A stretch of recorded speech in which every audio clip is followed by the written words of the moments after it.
So I recently bought these cheap earpods which are really similar to the AirPods, and so in this video we are going to be reviewing them. They're really quite nice, and let's get into the details of it. It was really well packaged. You can see that the box also wasn't that much plain. It had the TWS brand printed on almost all sides, which was kind of cool. The box wasn't that much plain, and also the pictures on them looked quite good.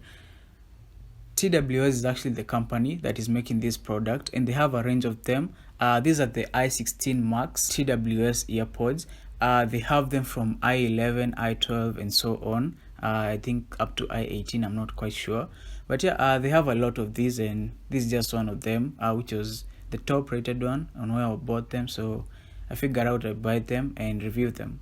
So once you open the box, you'll find the case wrapped in this blue paper, which I actually don't know what was the point of that, but it was actually difficult removing it, but in the end it was actually quite satisfying removing the paper.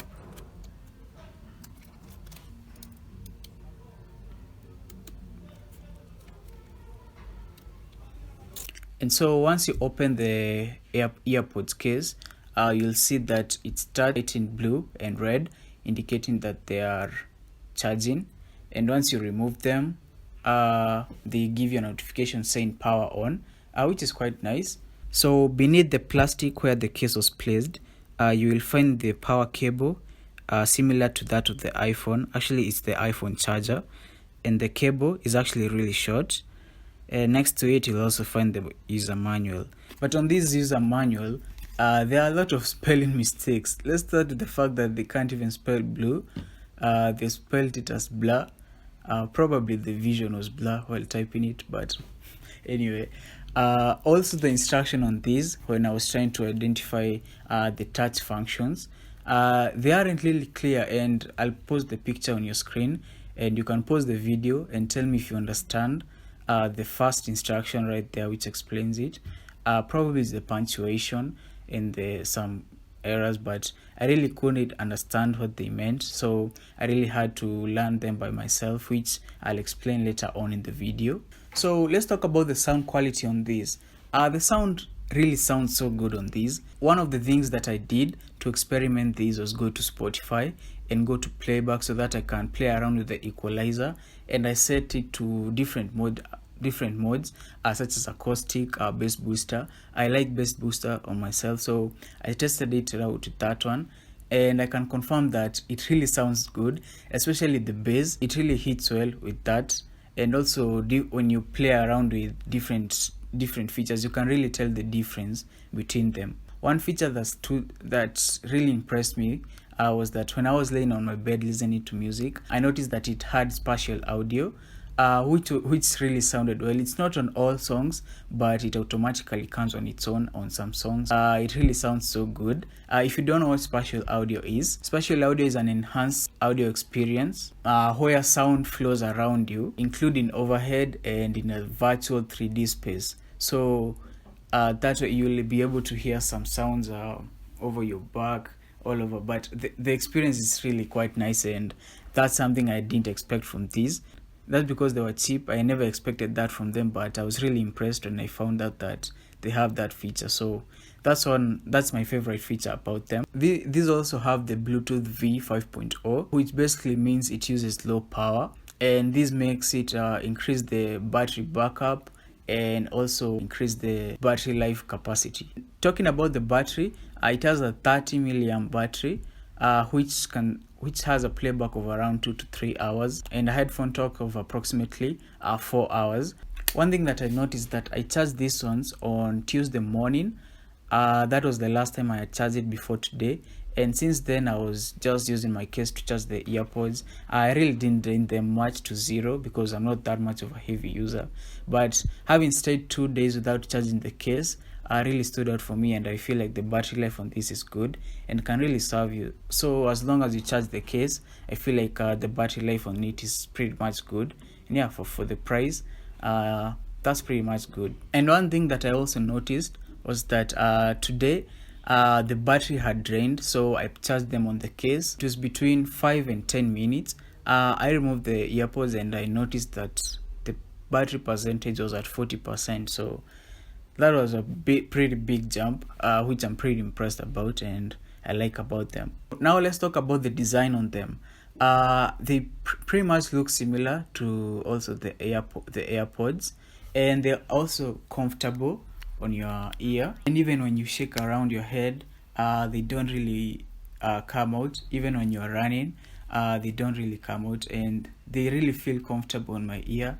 I don't usually have to adjust on them unless I'm sleeping on one side. That's something that I noticed about them, and they also look quite good. But one thing that I don't like about them is that they are not labeled, so you won't be able to know which one is the left one or the right one unless you test them out on your ear, or unless you are removing them from the case, which pretty much you can identify which one is the left or the right one. But I wish that they were labeled. That could be really cool, though it's a minor issue. So let's talk about some of the touch gestures that you can expect on these. When you tap once, it pauses the music. When you double tap on the right ear, it plays the next song. And obviously you expect that when you double tap on the left ear, it plays the previous song. But that doesn't really much happen. What happens is that it restarts the song, and playing the previous song doesn't happen all the time. So it doesn't really work at all times, but at times it works. So you'll have to go back to your phone to play the previous song. But that's something that you have to note. Another thing that you can do is that when you hold on to them, you can power on or off. Or when you hold on to the right one, you can activate Siri on your phone. And this also works on Android, so it's not only an iOS earpod. Also, when you turn them on, as long as Bluetooth on your phone is on, they pair really quickly, but at times it's not that quick. They don't have the pop-up feature that appears on normal AirPods, which I don't like about it. But anyway, what you have to do is now go all the way to Bluetooth and connect them once again if they have not yet paired up. But I really loved if they had that pop-up feature. That was really cool. But at least one thing that you can have is that you can see the battery percentage when you add the battery widget on your iPhone. So you can see them when they are charging, and also when you pair them, you can see the battery percentage that is remaining on them. One thing that I try to look for is that I looked for an app, and I saw they have a TWS app. So I went ahead and downloaded it, but it was not in English, so I couldn't use it. But yeah, if you can understand the language on that, it will be nice if you can use it. But I never understood anything, so never used the app. But I'm not sure if the app is the official though. But yeah, they have an app. And if you're finding this helpful or interesting, be sure to like the video and subscribe if you're new for more reviews like this. Some of the stuff is that to know about is that they are not water resistant, and the price was 900 shillings, which is around $9, which is pretty fair, and I feel like it serves my purpose for listening to music, and also the audio quality is really great. To talk about that. And yeah, if you want to buy this, click the first link in the description. Be sure to use my link to buy them. If you want to watch a video of some interesting Bluetooth earphones from Apple, be sure to click on the video on the screen. My name is Ian Duncan. I do app tutorials and tech reviews, and I'll see you guys in a bit. I'm out. Peace.